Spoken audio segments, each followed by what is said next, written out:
My name is Silas Greer, and today is the day everything changed. Text by text. Just as I was about to close the biggest deal in Halden and Crest history, I sit in the corner of the glass-walled conference room, the midtown skyline bleeding light into my suited silhouette. The morning had felt electric. I practically ran through the corridors, binder in hand, briefing slides locked and loaded for Barnes Global. I had rehearsed my pitch so many times I could recite it in my sleep. Our tenure at Halden and Crest hinged on this. A 10-year, $42 million contract to revolutionize Barnes's infrastructure. I tapped my pen against the mahogany table, reminding myself that everything came down to timing, precision, and execution. Monica always said I was meticulous, maybe too meticulous. She would have called me a perfectionist. In every meeting, every negotiation, I'd proven her right. But I never imagined the final twist would come from her.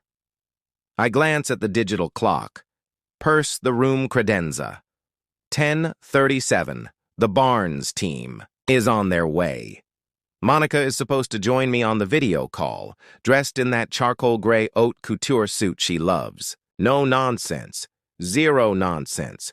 But I haven't heard from her yet. 3 pings on the side of my phone. I lean forward, sliding it across the table to my right, careful not to jostle the scattered pages of my contract. The third ping isn't the Barnes sound.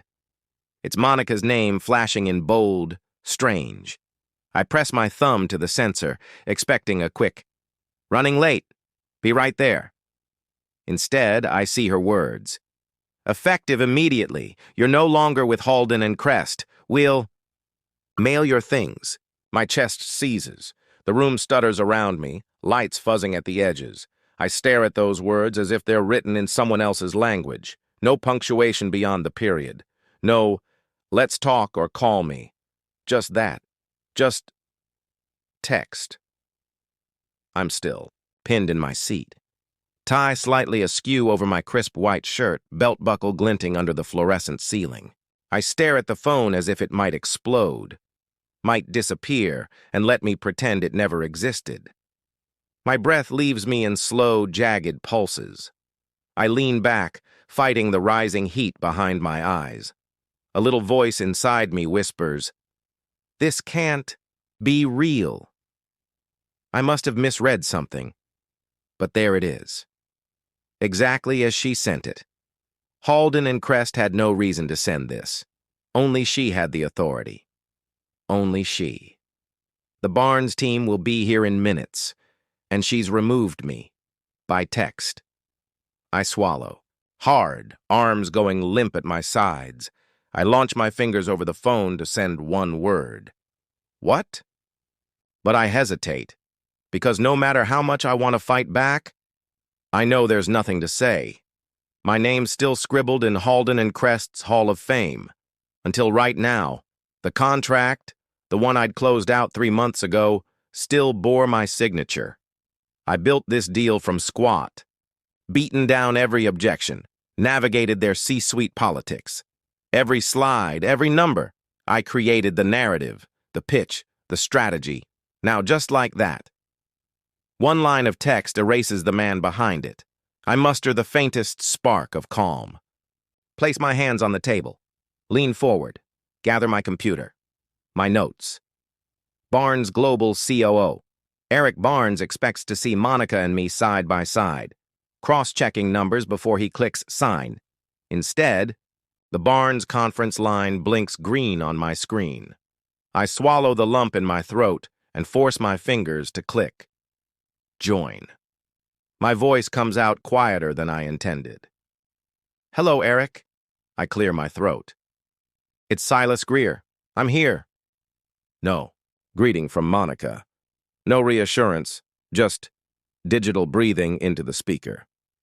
On cue, Eric's gruff baritone cuts through. "Silas, good morning." "Monica isn't on yet?" My pulse jumps. I force a neutral tone. "She had an urgent family matter, but I have the full presentation ready." I glance at the 12-page deck, knowing exactly which slide will make or break their trust. I double-click. To share my screen, a collage of live data, project timelines, financial projections carpets the screen. I begin my pitch, every carefully chosen word. Every rehearsed pause, every smile folded into a nod, designed to convey confidence.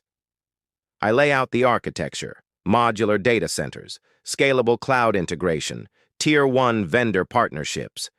I feel Eric's eyes, pixelated, keen, evaluating every claim. 10 minutes in, his eyebrow arches. Silas, you're handling this solo?